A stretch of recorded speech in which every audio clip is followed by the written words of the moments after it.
All right, welcome to this week's edition. Welcome. It's the day after waiver wire pickups. It's another edition of Fantasy Football Wrap-Up with your host, Blake Randall and Jessy Gary. All right, so what we're going to do in this episode is talk about keep, trade, drop, sell. Sure. And then we're going to also talk about starts of the week, and then we're going to preview the Thursday night football matchup between the Arizona Cardinals and the Seattle Seahawks. Yeah. So, last time they played in Arizona, they went to a tie last season. Good Lord. Yeah, it was not a pretty affair. I think it was a field goal fiesta is what it was. That's not going to happen this time. I hate ties. I'm not a person. I don't like draws, ties, and sports. That's my least favorite thing. I agree. I don't like participation trophies, and I don't like ties. Right, there should be a winner and a loser. Move on. Yeah, so we'll touch on that game towards the end of our episode. So what we're going to start off with, we're going to talk about players to keep, trade, or cut, sell or drop them, buy or sell into these players. So we got a nice little list here, and we're going to just kind of briefly touch on each individual and what we think you should do with these top fantasy players. Yeah, I'll tell you what I can do with them. All right. So remember, try to also touch on a consensus opinion too. It's we got in fantasy football. You got a lot of impatient people and you got patient people, and I think what wins you a championship is patience. Because impatience. I wouldn't know about an example, that. Right. Well, we're not going to touch on that. There's an example of impatience. Me last year in our fantasy football league. Sure. My worst season ever in the history Chasing of my points. Fantasy football. Yeah. And then example for this year is our good old buddy Derek Dinkoff. Oh boy! If you ever heard Derek, Captain Transaction. If you hear Derek, Buzzy, Weakbush, those are all the same people. We'll talk about him as it goes on. Yeah. Anyway. All right. So first player I want to throw out there in our keep, trade, cut. Sure. Do you sell or do you buy into Kareem Hunt, Kansas City Chiefs running back the rest of the way? He's on a bye this week. If I have him, I keep him, and I'm ecstatic that I have him. If I don't have them, he is kind of, I guess, I don't know if you say underperforming, but he's had his lowest 2 statistical games last few games. So maybe you see if someone would like to move on, thinking that statistical decrease continues. You might try to buy him. I do say you buy into him. But if you have him, keep him. Right. If you look at the rest of his schedule, it's favorable on the matchups except week 16, which is Miami. Miami's pretty good at stopping the run. But it's a favorable matchup, especially coming back from the bye when they played the Giants. That's just a guy that I don't expect anyone to want to part ways with. Depending on who, it doesn't matter who they're getting in return. I would say if you know someone that's kind of aggravated with Kareem Hunt in your league, send him a nice offer. Don't go crazy on it. Don't over trade. I mean, there's a few guys on this list that we'll talk about if you have them. You could probably potentially trade them for Kareem Hunt. But, it's all in your judgment. Don't go too crazy in terms of like losing more than you should. Right. So, yeah. Next player, LeGarrette Blount. Oh, God. I cut him. Let me back up. Maybe you try and trade him to see if there is any interest at all before you cut him to the waiver wire. Because I feel like if you look at your waiver wire and you see LeGarrette Blount's name, you go, well, wait, I gotta pick up LeGarrette Blount. But I expect fully for JJ to take over this role as lead back and hold it as long as he's healthy and capable. I believe maybe you just try to trade away Blount. Wait another week or so before you make a decision, but it's not looking good.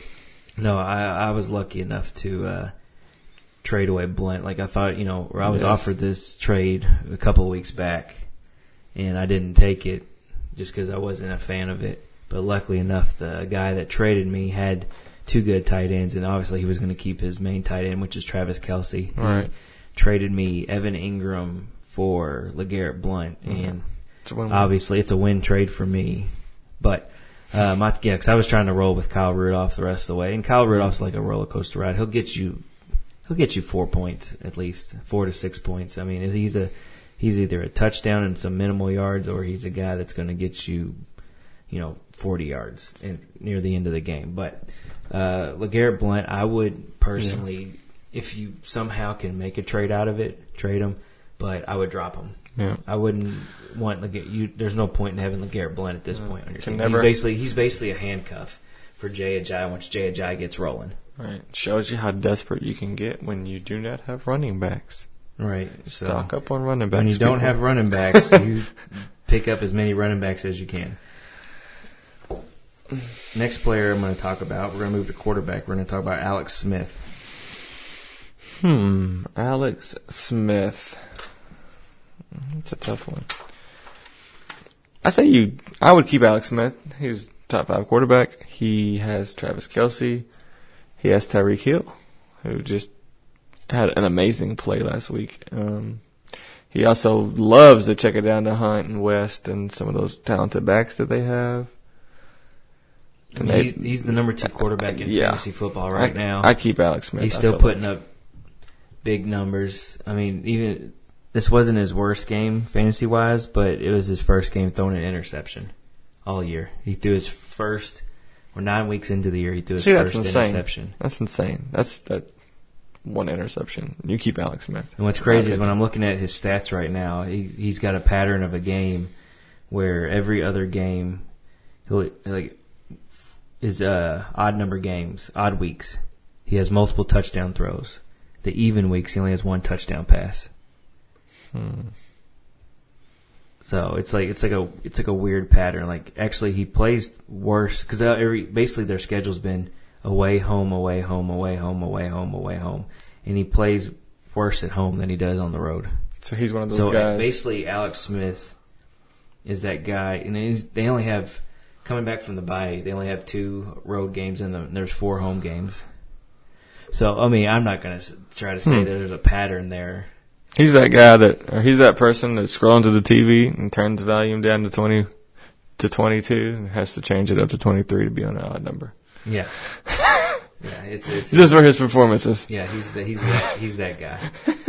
So, me personally, I would keep Alex Smith. Maybe you can find a trade out of him. It just depends on who your other quarterback is. Somebody offers you something good, you might want to think about it depending on your other options. But yeah, because most people, if you've had Alex Smith on your team, you might have another good quarterback on your team for some reason. Alex Smith was undrafted in our league, picked up before the season even started, and he's basically been the better quarterback for our guy Chris. Chris has him.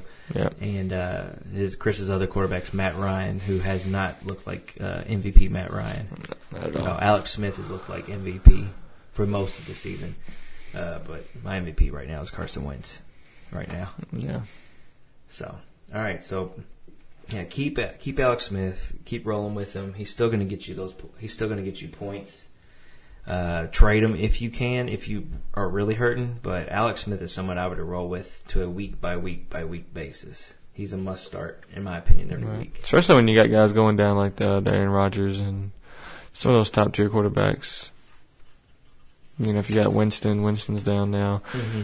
If you had Sam Bradford's been down for quite some time. Yeah, I don't think Sam Bradford's going to come back this year.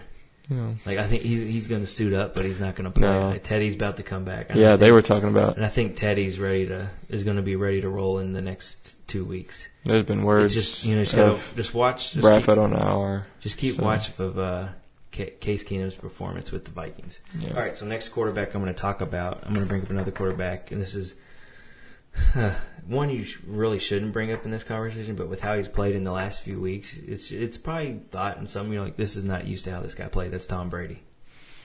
Yeah, Tom Brady's not an extra tier, high level GOAT status at this point right now, but it's a weird year for New England. I feel like they're still struggling to find an identity because it's early in this, which their identity is usually to have many different identities. They can run the ball when they want, they can pass the ball when they want, they can do play action.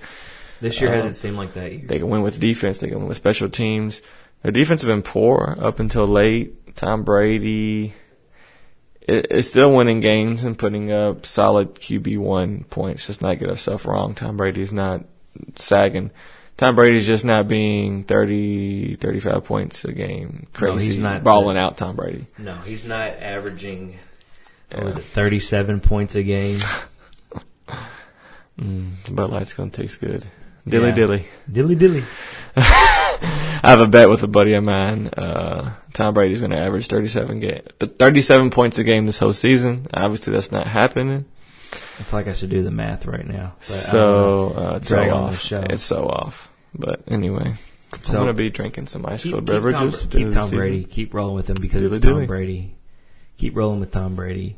It's basically in the same shoes of Alex Smith. Keep him. He's still gonna get you QB1 points.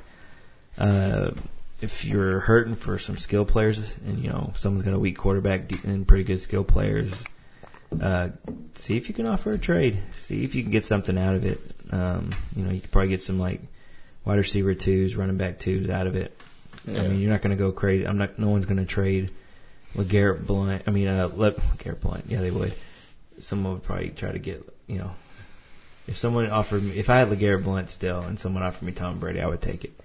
I feel like you don't move on from Tom Brady unless you have Alex Smith or another top 5 quarterback. You got a couple top 5 guys. What I was trying to say is, you're not going to trade Tom Brady. You're not going to trade a Tom Brady for a Le'Veon Bell. No, you're not going to do that at all. That's not going to happen. No.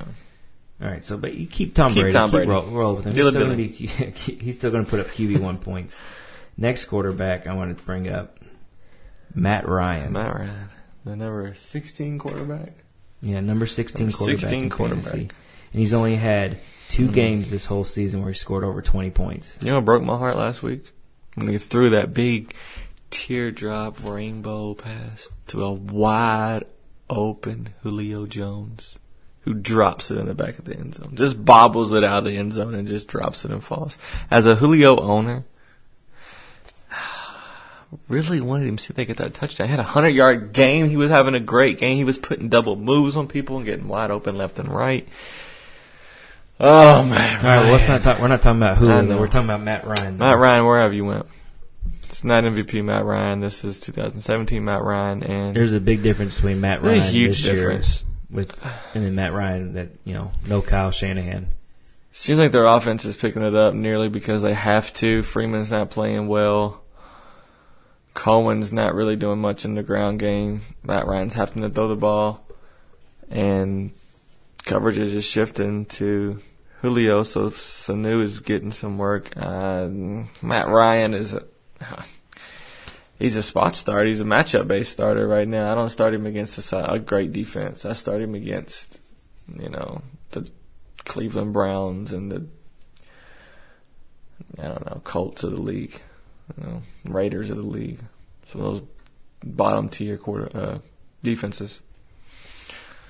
If I have somebody better, I start them. Well, how about this? Let me ask this question. Sure. Who would you rather start? Mm-hmm. Matt Ryan,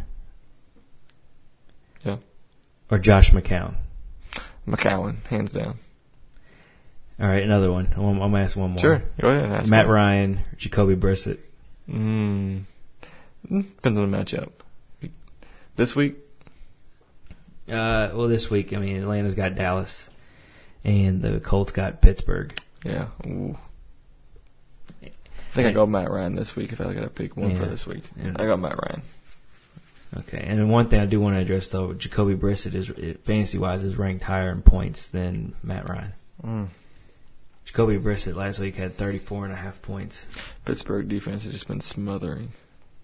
I think Matt Ryan could pick some holes through Dallas at points and times, especially if Zeke's suspended and maybe the ground game isn't quite The only thing I fear for the Falcons and Matt Ryan is that front seven of Dallas. Yeah. And they do disrupt. Me too. So, in my opinion, I would... There's just so many weapons, it's hard to count them out. Yeah, at this point, it's tough because, but you got to look at it this way. Matt Ryan has good matchups coming up. Dallas is like a middle of the road matchup. They're 14th overall defense right now. Yeah, they allow points to quarterbacks, and then week 11 there's Monday Night Football at Seattle. I don't see that being a good game for Matt Ryan. And Matt Ryan's got not at all. And then he's got a favorable playoff schedule. After that, he's got Minnesota, which is tough. I don't think he's going to do good there. But then he's got New Orleans. There's Tampa Bay week 12, then Minnesota, New Orleans, Tampa Bay, New Orleans.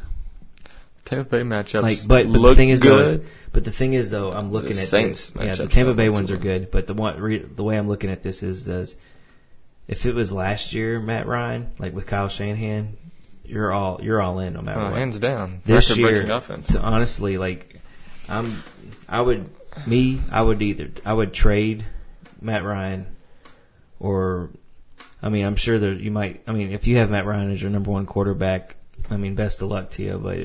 But I feel like most people that have Matt Ryan, I don't think they overdrafted him or reached for Matt Ryan when they drafted. But I would. This is a little controversial answer. I would drop him. I would get rid of Matt Ryan. 'Cause I feel like if I had Matt Ryan, I would have had someone else that's been performing better.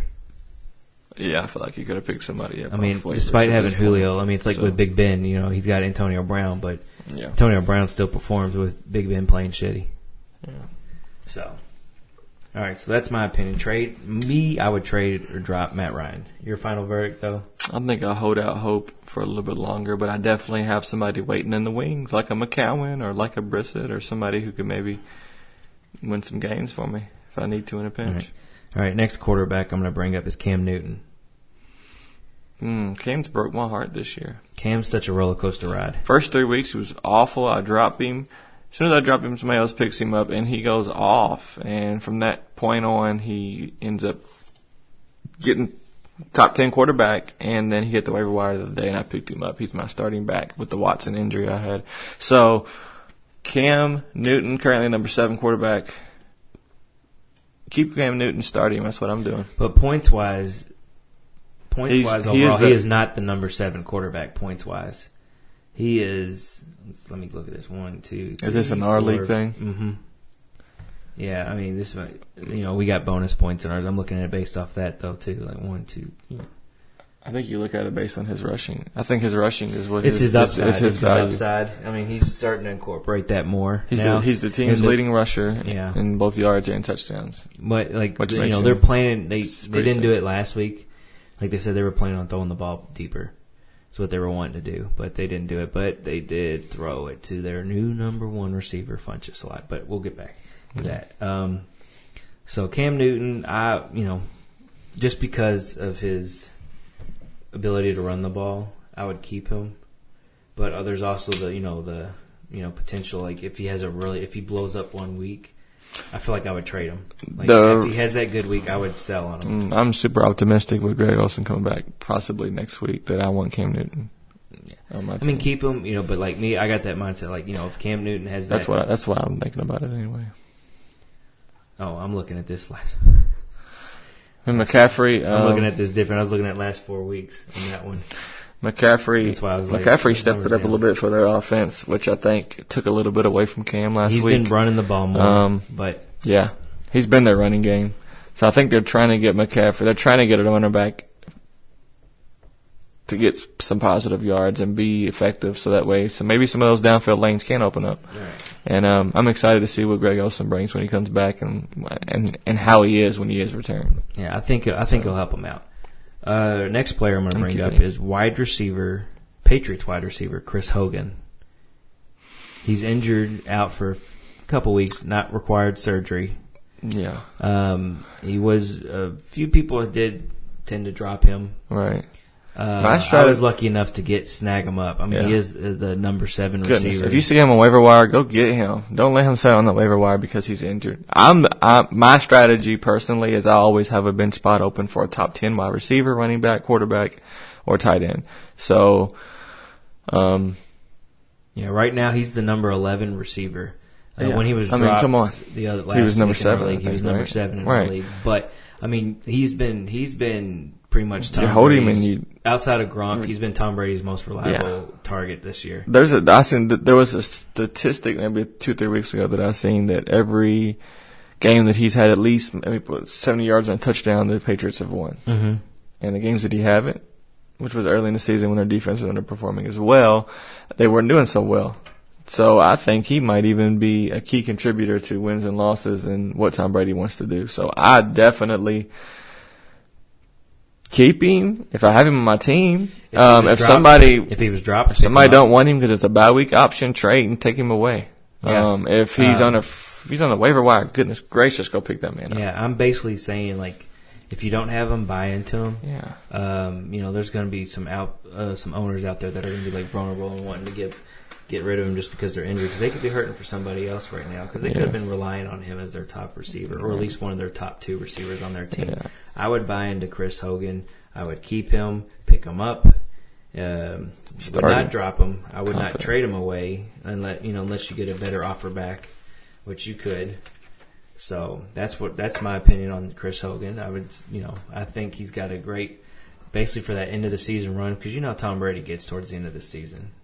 So it all relies on when Tom Brady's lips turn purple. Look out! It's on. It's on. Donkey Kong. Yeah. Next player I want to bring up is Houston. I'm going to bring up 2 players for Houston right now because they're back to back. Actually, there's 3. I got 3 written down in a row.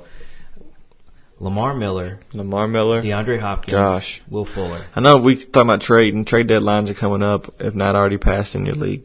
God, Lamar Miller, see if you can get anything for the name, because he's had some really great games with Watson at quarterback. Maybe you have a bonehead in your league who's not paying attention, who's wrapped up in work. I don't know. See if you can get something for Lamar Miller, because in my opinion, his value for the rest of the season plummeted. So see what you can get for him. I don't drop him. You can't drop Lamar Miller. Based off volume he's going to be in, whether they're up or down, receiving. So his upside is nowhere near what it was when Watson was in. But sell the man. Yeah. All right, Hopkins. That's a tough one for me. He did. But Hopkins, he gets the volume, which is hard. I don't sell Hopkins. I keep him. He's currently I think he's number 2 now, receiver. He had 16 targets last week and I think he only caught 6 balls, but he had the touchdown. And it would have been more if Tom Savage wasn't throwing. The end of that game, it might be garbage time, but Tom Savage, I think they had like 7 shots to the end zone, and 5 of them were directed at Benjamin. So he could have easily came away. Hopkins. Yeah, Hopkins. He could have easily came away with 6 more points last week. So I think you keep him and you start him, knowing the risk of Savage. I don't know if I'd start him with confidence at this point now, but I feel like here's the mindset I have. If he has if this next game that he plays against the Rams, which I don't see this happening, but if he has one of those monster games, I would trade him. Trade him right away, because you can get something. You can get someone over trading somebody. You get some good value out of it.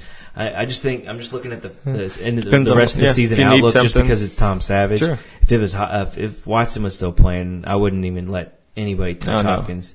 But with Savage back there, that's not going to happen every week. Hopkins is good, but Savage is terrible. Savage sucks. Savage makes me question why I'm not playing quarterback for the Houston Texans. Yeah. That's how bad Savage sucks. But to be honest, in my opinion, Braxton Miller should get converted to quarterback for them. He'd be probably better option. And then last one I'm going to bring up is Will Fuller. Will Fuller, they actually threw the ball deep to Will Fuller. He had, if I can remember, 4 targets. He had 8 targets last week and only converted 2 catches. Out of those, at least 4 of those targets were bombs. Were just Savage loading the ball up and just chucking it. On all of the ones that I can remember, all 4 of those, the ball was 4 or 5 yards out of bounds. So that being said, I think you try to get something for Fuller. I don't know that you can drop a Fuller. I would drop Fuller at this point. Who would have to be on the waiver wire for you to drop him? Who would be on the waiver wire? Who would you give up for Will Fuller? Let's see, waiver wire, free agents. Would you give up Jamison Crowder for Will Fuller? No, I would pick up Robbie Anderson. Robbie Anderson for Will Fuller? Yep. Yeah. At this point. I can see that. Okay. Just because literally Will Fuller lived on the deep ball from Watson, who is a more accurate and better passer than Tom Savage. Yeah, I can see that. Savage cannot pass the ball for anything at all. Mm-hmm. Will Fuller was living and dying by the deep ball on the minimal targets that he was getting each game, but he would make something out of it because he had a better quarterback throwing him the ball during those weeks. I agree. So me personally, I would trade either you trade Will Fuller because I would sell the guy. I'm not buying into him the rest of the way. You sell Will Fuller, you trade him away, get something right now while you can because I don't see him doing anything the rest of the way. Not much of anything. I agree. It just hurts. Or if you 8-target guy. Like if he does poorly against the Rams this week, which I'm expecting him to, I don't see him having a big game at all. I mean, if he gets a touchdown, then but look at his yardage and his targets and stuff like that because it's just it might be a luck of the play. But I would after this week, if he has a poor performance, I would drop him. Mm-hmm. Because you might as well try to trade him now. If you can't trade him now, then drop him. Or after this week, drop him. Yeah, so, I agree with that. Another 2 tight ends coming up. I'm going to say we got Rashard Matthews, who was their number 1 receiver. He had over 100 yards this past week. He's starting to click a little bit more with Marcus Mariota. I think Mariota's getting healthy. Getting better, getting healthier. Right. Corey Davis did come back. That takes a lot of the pressure off. That helps. That helps out a lot too. So last week Corey Davis.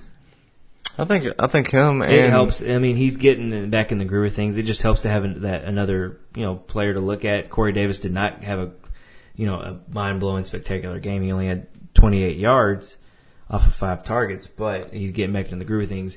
Rashard Matthews, on the other hand, had a monster game. I think if you have either one of those guys, you keep both of them just on the sake of Mariota's getting healthy, the offense is clicking. I think it's just a matter of time for that mistake, not 100 yards. Henry and Murray start getting the ball going downhill. It's going to open up some pass action lanes, and Mariota's healthy.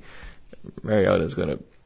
Where Matthews gets the volume, he's going to get it done. He's getting the volume more on that offense right now. He's a guy that's you can rely on more. He's a wide receiver 2 in my opinion. I would keep him. He's a good wide receiver 2 play for you. He might be a good flex option. If you got other receivers that are better. Yeah. But Matthews is someone I would roll with. I'd keep him. It's matchup dependent too, just because Mariota does not. He likes to spread the ball when he can because he will spread the ball. That Titan offense is just, it's weird how it works sometimes. DeMarco Murray, who's the next player I'm actually going to bring up right now. So basically, we both said keep Matthews. Yeah, I would agree on that. You're not going to. I don't see you really trade him unless it's a package deal.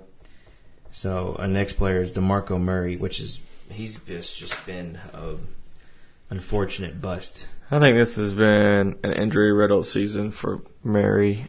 And there was reports coming out that Henry is losing confidence because when Murray was out, he was the lead guy, so to speak, and did not produce what I guess was expected from the coaching staff. With DeMarco Murray or Henry, you temper expectations in their matchup-based starter, especially Henry, because I still think that he's behind Murray on the depth chart. Mm-hmm. Yeah, Murray, it's tough because, I know he has his moments, he has his weeks where he can do something. He's a great runner, he's a great catcher, but it's just like the injuries are just starting to hit him again, and what happens like his years in Dallas when he had those injuries, people was deeming him a bust, and then his contract years when he went off. Right. So I see, I would keep Murray, keep him for another week. They play Cincinnati. It's a tough matchup right there. Pittsburgh, that's another tough matchup. Colts, that's actually an easy matchup. Houston is actually. What is that? Arizona, San Francisco, LA. Honestly, playoff schedule. Honestly, I don't like keep him and hope he gets. I would keep him and hope he gets healthy. Yeah, Arizona's against defense San Francisco and the Rams, those are good matchups. San Francisco, that game, he could blow up in that game and take you to the championship. Yeah, LA isn't a great matchup. Barring any injuries. Correct. And barring that he gets healthy from whatever this knee concern is that he has currently. So I would keep him. obviously if you've made it this far with a good record, you've done something right with your other players. But, Murray keep. You could look to trade him too.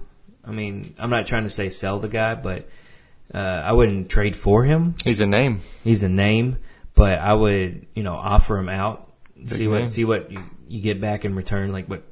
Send some feelers out there, see what happens. You could wind up with the, good RB2 out of it. Maybe get, I don't know. Let's see, what's the run? I mean, I don't. Would you trade? Would you trade DeMarco Murray for Jerick McKinnon? Yes. DeMarco Murray for Aaron Jones? No. Murray for Marlon Mack? No. Murray for Lamar Miller? Yes. Yes. Yeah, I would take Lamar Miller over DeMarco Murray right now. Yeah. Just because you already know the thing with Lamar Miller is he's the lead back on that team. I know Foreman's the backup right there, but Lamar Miller still gets more PT, snaps out of it, and he produces a little more. He produces more consistently because he's not really sitting there with injuries like DeMarco Murray is. McKinnon. So if there's some play there, here's the thing with those. Get rid of Murray. If not, ride it out. Like with those Minnesota running backs, it's like hit or miss. I mean, McKinnon's been producing, but then you might have like average week, and then next thing you know, Latavius Murray has a big game out of nowhere. But I mean, I would take McKinnon in a heartbeat, and I wish I would have got him though, but I didn't have a chance. Bottom of the waiver wire to get him. So, I mean, keep him, see what happens. He's got a favorable matchup towards the playoffs, but I mean, if you're needing help from now up until week 13 or week 14, whenever your regular season ends, see if you can trade him. You can probably get something out of it. Even try, McKinnon, that's a good name to try to trade for. See if you can get Lamar Miller. I mean, I know I said trade him, but Lamar Miller he produces better than DeMarco Murray. Just fill it out. So, all right, Ameer Abdullah. I think this one depends on your running back depth because personally, all of the teams when I draft teams, I try to draft at least four RB2s with maybe RB3 with 2 upside. He was one of the guys that I was expecting to be that, but I have Melvin Gordon, Zeke, Kamara in one league, and Abdullah is really my 4th guy.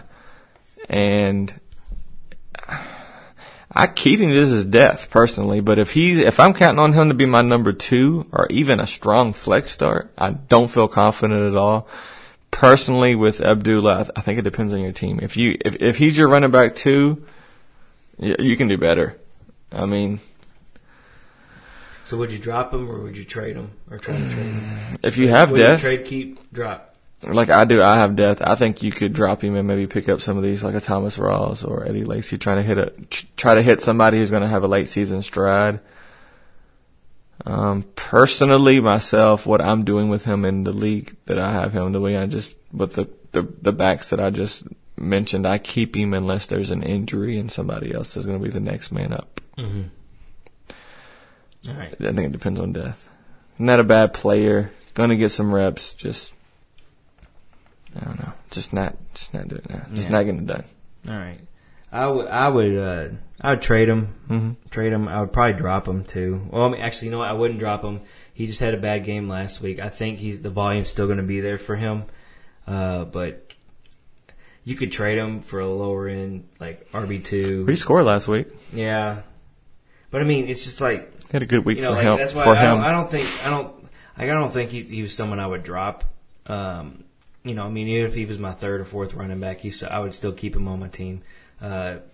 Think about trading him, but you're not going to get much out of it in return unless you have like some package deal. If you're counting on him, what sucks is if you count on him now, he's not even touchdown dependent. He's big play dependent, right? And value. So, he's better. He's more of a PPR value than he is in a standard league. Yeah. So, I mean, he's just not somebody I would sit there and try to look at, and say, hey, he's my RB2. I mean, he's not going to do much for you as an RB2. That's sad if he's your he is. RB2. Next player I'm going to bring up is C.J. Anderson. C.J. Anderson. The Broncos live and die by C.J. Anderson. He's the heart of their team. And obviously, they as far as running the section, they did. They need some quarterback help. So, goodness, for right now, I sell him. I get rid of him. I don't drop him because C.J. Anderson's a name you see on the waiver wire. You pick up because he's a great running back. You try to get something in return for him because this carousel of quarterbacks, you don't know where it's going to land on any given week. The receiver play has been shoddy. Can't even tell you if the tight ends aren't productive at all. And it doesn't help when you're down. When your offense can't get the ball in scoring position or can't get up.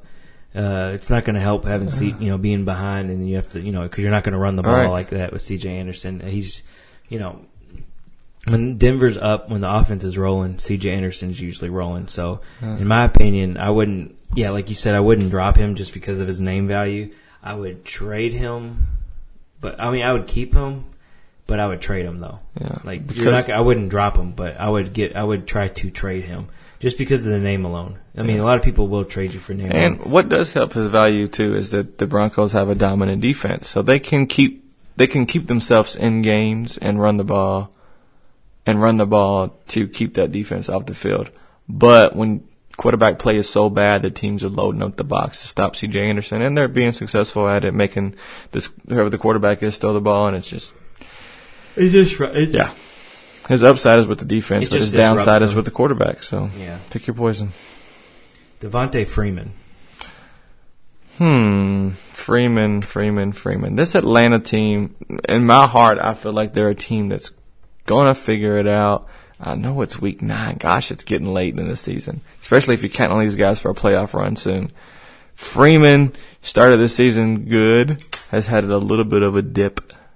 And really is not playing like the Freeman that we like. I don't think I'd worry about that though. I mean, he's still a top 10 running back. Yeah. But I mean, like me personally, I would buy into Freeman. Like I would keep him if I have him. But if someone has him, I would buy into him.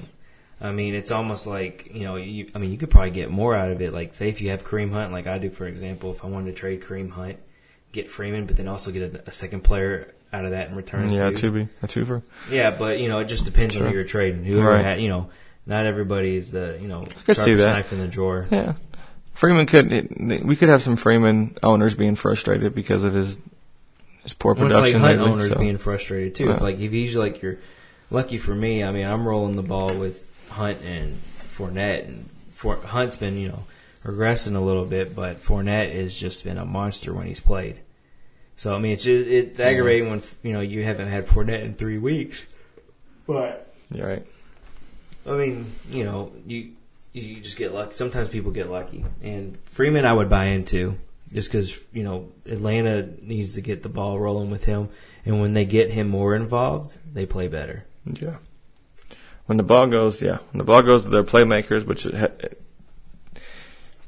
has been Freeman and Julio. They're a great offense. Yeah, keep him or buy into him. That's my opinion. Yeah. Next, I'm going to go to Terrell Pryor. Drop. Yeah, I'm just going to leave it at that. I'm not even going into detail. I'm just going to drop. Mm-hmm. Next player, Jordy Nelson. I think we talked about this a little bit earlier.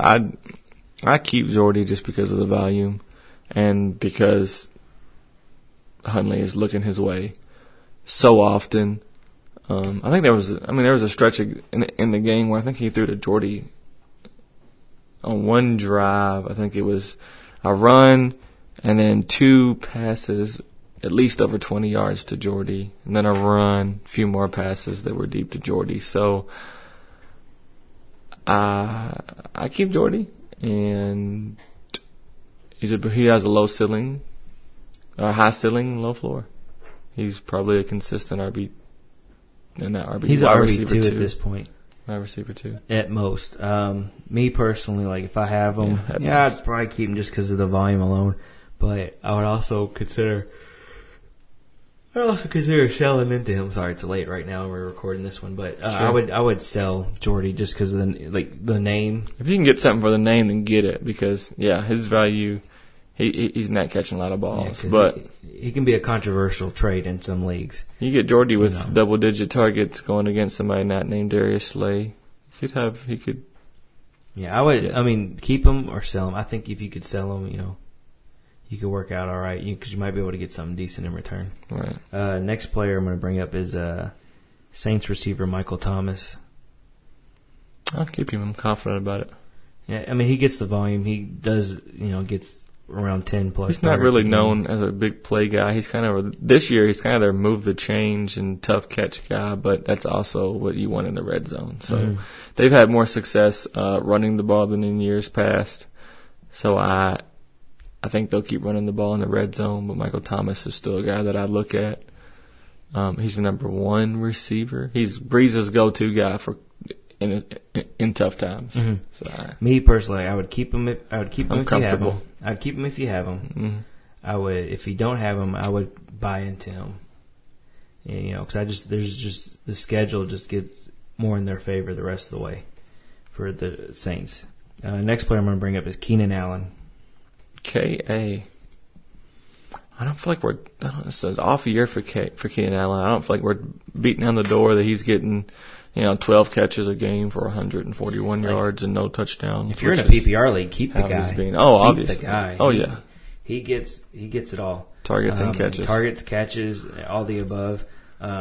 Just in standard, I just don't think he's getting it done. He has 1 touchdown this year. That's the problem. I mean, if this was PPR, he'd be up there in points. This new coaching staff likes to run the ball. I mean, Allen's only had 2 games over 100 yards. Fantasy-wise, he's only scored 2 games. 2 games over 100. 2 games with more than 10 points. Every other game has been 9 points or less. Yeah, and I hate to say in the last 4 games, he hasn't scored more than 7 points in standard leagues. PPR, he's killing it for you. If you have him, he's a wide receiver 2 in PPR, in my opinion, just because he doesn't have the touchdown, but he gets the volume. He gets the catches. He is a reliable catcher for Phillip Rivers. But I mean, in my opinion, in standard league, I would keep him, but I would consider trading him though too. I wouldn't drop him though. And it's frustrating because it's got Phillip Rivers, but their offense is about as predictable as what we've seen from the LA Rams last year with Jeff Fisher. It's a run, pass the ball. It's not the concepts aren't even. They're not even tough concepts. It's just a plain out simple. Predictable offensive approach. Yeah, I mean at this point in the season, you're not going to get much in return for Keenan Allen just because of how his standard production's been. Sure. PPR wise, I mean you could probably get fairly good return out of it. Yeah. But standard league at this point in the season, you're not going to get much back. They're coming off a bye, so things could change. You never know with that aspect. And maybe some rest is what that team needed. Also. He's a big name, so maybe see if you can get something. Because people will, buy into the names. Because 1 touchdown, 9 games, that's not what you want. Because people, are jumping all over Adrian Peterson. I'm still not buying into Adrian Peterson. Yeah. I know he's had 2 good games with the Cardinals, but he also had that 1 crappy game against the Rams. Yep. And that was in London. But I mean, Adrian, with no Carson Palmer. They're going to run the ball a lot. That's their only way they can get things going. But, I mean, I don't see Adrian Peterson being a top 10 running back still. No. Consistently, at least. I mean, he might, get you those points. Right. Last player I'm going to bring up is Delanie Walker. Went back to the Titans. Ooh, I keep him in with optimism because, like we spoke on earlier with those Tennessee wide receivers. Mariota's getting healthy. Mariota makes things happen. He buys time with his feet, and he loves his tight end. Delanie Walker has had some successful seasons. He's been a top 5 finishing tight end in fantasy last 2 seasons. I expect him to have top 5 receiver numbers for the rest of the season with Mariota, bearing injury with Mariota. He's got a nagging ankle injury right now. But, I mean, just overall for tight ends, it's just been a bad year for tight ends in general. I mean, there's only like a handful that's actually played good. And Walker is not one of those guys, like on a week-to-week basis, but he's still, when he plays, he gets the volume in there. He gets the targets, and he does what he can. But, he's at that point where the injuries are starting to get him a little bit more, but he will finish strong. So, I mean, last week he had 70 yards. So that's not bad for tight end points. That's 7 points. 7 points is not that. bad for a tight end.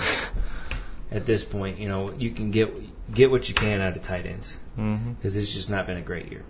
So that's the end of our keep, trade, cut, buy, or sell into players.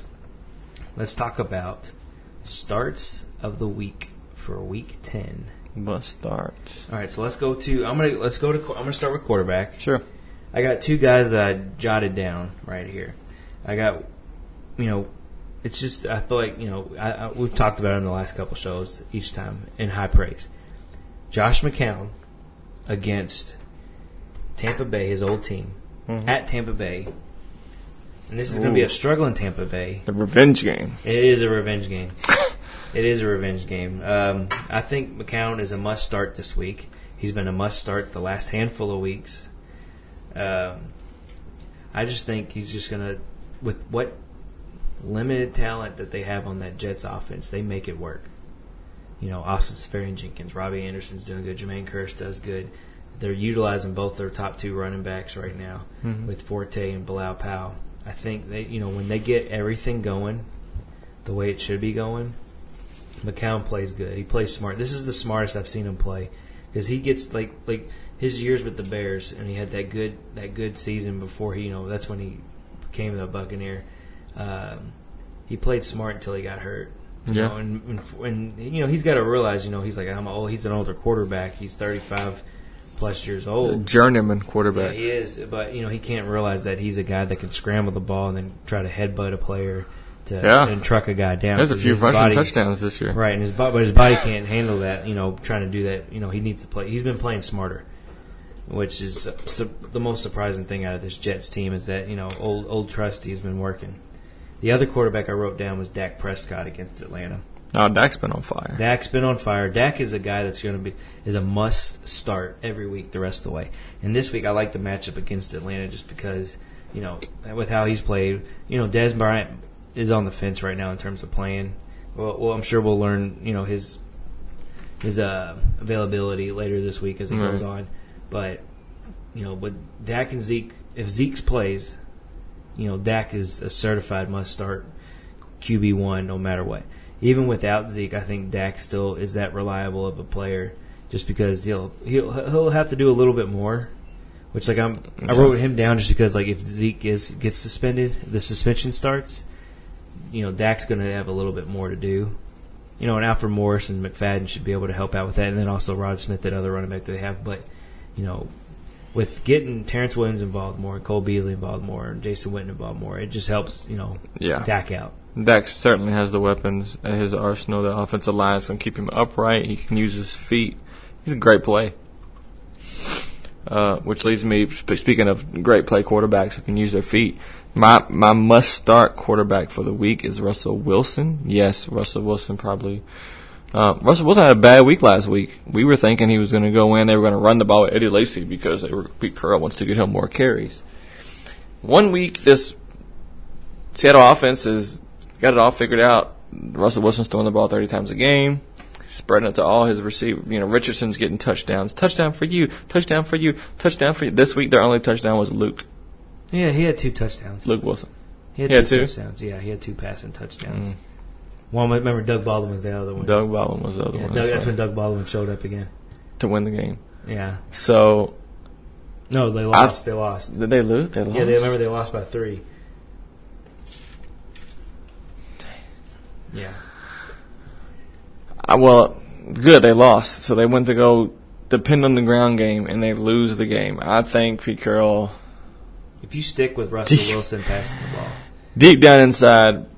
Plus, it's usually, even when they're a run the ball, even when they have Marshawn Lynch, Russell Wilson, historically speaking, has been at his best the back nine of the NFL season. So that's just in time for fantasy playoffs, and for right now, it's for the rest of the season. So you take Russell Wilson, you keep him. He's my start of the week. He's my start of the week probably every week for the rest of the season. I think the Seattle offense is getting ready to say, I'm done trying to run the ball for right now. We'll pass to set up the run, and Russell Wilson, let that man ball out. Let him do what he does. He's going to get it done with his feet. He's going to get it done with his arm. He's going to shake some people in between, and he's going to put up fantasy points for you. He'll run the ball, too, Period. himself. All right, moving on to running back. My must start of the week for running back is Jordan Howard against the Green Bay Packers, who allow the fourth most points to running backs. I know you're over there shaking your head. It just, you're not used to, looking at the Packers in this light. It's just not so often that this happens. Well, our defense is always bad. Aaron Rodgers just does a good job of covering it up. But I agree, Jordan Howard, big back. We struggle with big backs as it is, big powerful guys. The Bears have to come in and run the ball with their rookie quarterback, and which is they want to win the game, they'll get it done. Yeah, they've been getting Howard more involved. Yeah. In the pass game as well too. I mean, he had before the bye week, which was last week against New Orleans, he just had 3 catches, but for 19 yards. But he also ran for over 100 yards against the Saints. I look for that volume to continue. They'll use Tariq Cohen when they need to, but Tariq Cohen's not going to really eat into Jordan Howard's production, like in terms of running the ball. So that's why I think Howard is if they want to beat the Packers, because it's always one of those tough games regardless of who's playing at quarterback. Right. You're going to want to utilize as much clock in your favor as you can. And that's why I'm liking the Jordan Howard matchup too, especially with it being at home for Chicago. Right. My most start of the week is just going down to the matchup, and with the Giants struggling and what's swirling around Eli and maybe getting the rookie Webb in, how about we lean on Darkwa against that 49ers? Orleans Darkwa. That 49ers defense. Yeah. Because they have been terrible. Goodness gracious. When I started Zeke against him a couple weeks ago, he put up 50 points. That made my week. They allow the most points to running backs. It's insane. And of course that factors into Zeke, but what he did, but still, right? But historically terrible. Against all backs, they've been bad. And Frank Gore did good against them. Oh boy, Dark was going to eat them up then, because they may not have any other choice but to lean on Darkwa. Mm-hmm. I mean, it's going to be a field day for him. He's my start of the week. If you have him, start him. If he's on the wire, pick him up, start him. All right. Wide receiver, I'm going with Devin Funchess against Miami on Monday night. I like Funchess. Fun. I think Carolina. Fun. I think Carolina likes having him as their number one receiver, and finally Funchess is back to the production that he's been having. It's not been spectacular production. It's been like your low end wide receiver 2 flex play production, but Funchess, he gets the volume, but he was catching the balls this time around. Yeah. He wasn't. Cam Newton was playing better than he has been in the last couple of weeks, but I like Funchess against Miami this week, Monday night. It's a home game. Yeah, Miami's been bad against the pass too, so I start him with confidence. Yeah, so I'm rolling with Funchess. My must start of the week is Thielen out of Minnesota. I just think that Thielen, they're going to move Thielen around, and Thielen he plays a lot out of the slot. Goodness gracious, yeah, and he's had a great season so far. Him and Case Keenum just kind of have a mojo going for them. He just eats up yards quickly, and it's in chunk yardage. He's not getting screen passes and taking them for 5 yards. He's not catching slants. He's getting chunks of posts and digs and deep outs for 25 yards a pop. So I think that Adam Thielen is going to eat the Washington Redskins up, because basically anybody that's not lined up across from Josh Norman is eating the Redskins up this season. I do want to just footnote, AJ Green I think is going to come back and just eat this week, because he's pissed off that he lost his cool and body slam Jalen Ramsey. So I think AJ Green's going to come back with Tennessee with some vengeance, and nobody in the Tennessee secondary can cover him. So, yeah, start those two guys. A.J. Green, Adam Thielen. You heard it here. All right. Tight end start of the week for me is Evan Ingram. Basically, Eli's only reliable target outside. Shepard just came back, but Evan Ingram. Good volume. Great volume. Athleticism. He'll get those yards. Get it done. And even better, he'll get you a touchdown. Yeah. So I'm rolling with Evan Ingram against the 49ers this week. It's a great matchup for him. 49ers are just not all that spectacular in covering tight ends. So Evan Ingram, I think, is your must start of the week. Another person I like too is also Vernon Davis, just because he's become more of a reliable target. Yeah, and Minnesota. With Reed possibly out again. Yeah. Vernon Davis becomes your better target for Kirk Cousins. Yeah. And Minnesota is middle. They're not bad against the tight end. They seem to struggle against tight ends. It seems like just the last few seasons. So I would roll. I like Vernon Davis too, but Evan Ingram is my top tight end. Sure. My tight end star of the week is Austin Seferian-Jenkins. He's touchdown dependent. I understand that, but he gets touchdowns so often that I almost am not worried about it. He had one last week that got called back on some BS penalty. Some weeks he's having 2 touchdowns a game. I think against the lowly Bucks, McCowan is a must start, obviously, and ASJ is a must start because McCowan is. I think he's got 2 touchdown upside. Started. I like Seferian Jenkins this week as well too. Defense. My defense start of the week is a very biased pick, and it's the L.A. Rams against the Houston Texans who come into town to the Coliseum. Tom Savage leading the helm of the Texans. I think it's going to be another turnover field day, and the Rams will definitely take advantage of that like they have been the last handful of weeks. Right. Their defense has just been, under Wade Phillips, has just been on fire. As of late, they're finally starting to click. They're starting to gel, and they're just having fun out there. Good. I hope Hopkins gets a good garbage time touchdown for me. It's not going to happen. My start of the week for defense is Monday night game at Carolina and Miami. Jay Cutler had a great week last week, as did the rest of the Dolphins' offense. That's not going to happen this week. Carolina's defense is great. From their linebackers, just through and through, their whole front 7 just really shuts down everything. The back end safeties does a nice job blocking it down. Those corners, their corners do a really good job of feeling comfortable playing underneath when they have to. They know their responsibilities. They don't make mistakes. They get the job done, and they're a very, very, very solid defense. They are going to force Miami to do some things that they don't want to do. And, of course, we know that Jay Cutler, when the defense is tight, is going to give the ball to the other team. So you can count on some turnovers from Carolina's defense. Start them with confidence.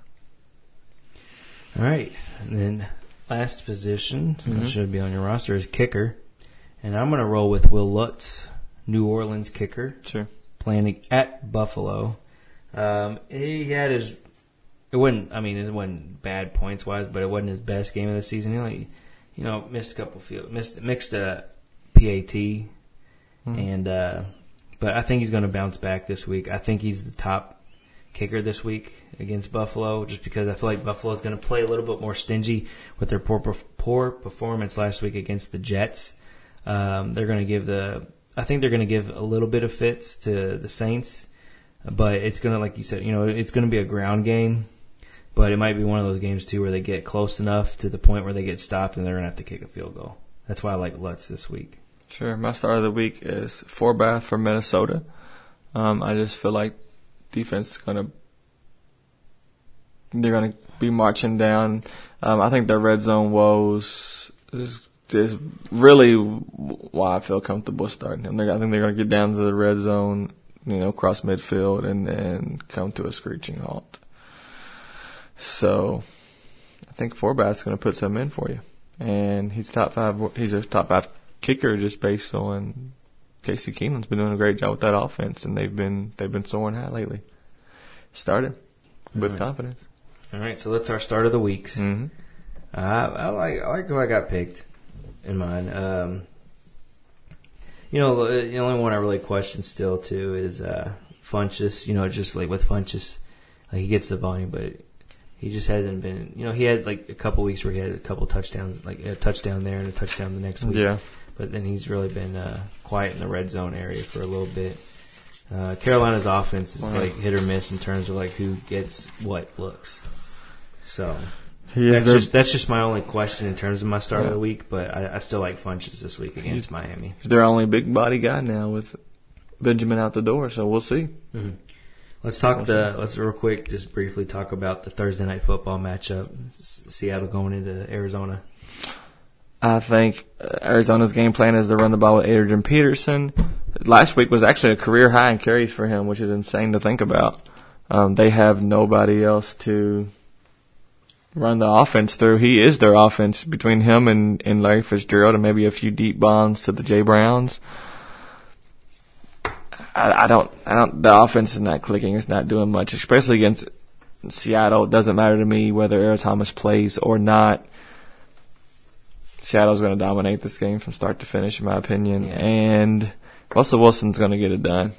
Arizona's defense has been solid, and they seem to step it up, especially against the Seattles and some of the division games. Divisional opponents, right, that's but not the Rams. It's Russell Wilson. Russell Wilson's going to make some. He's a magic. He's going to sprinkle some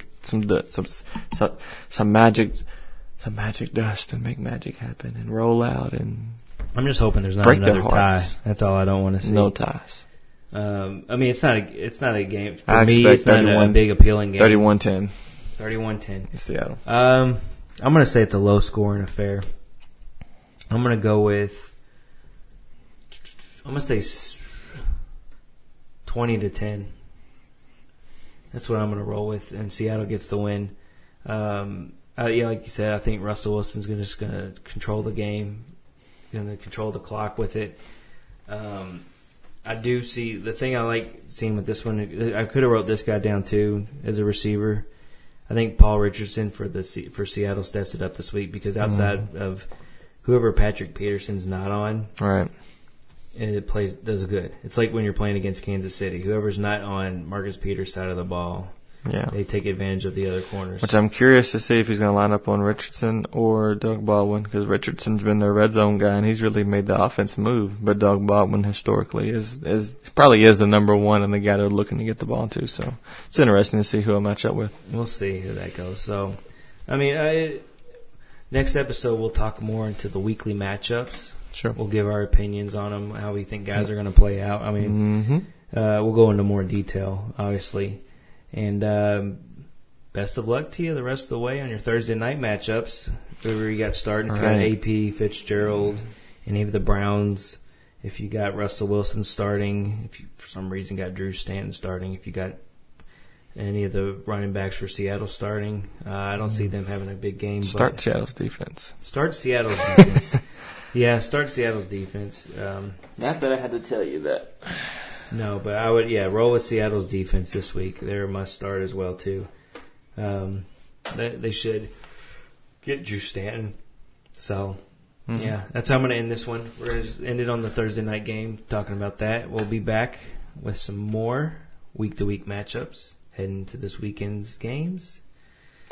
I'm looking forward to it with the Rams getting another W is what I'm hoping for. I need the Packers to just show some sort of life. That's all. All right, we'll catch you. We'll catch you on the next episode. See you then. Recording of Fantasy Football Wrap Up.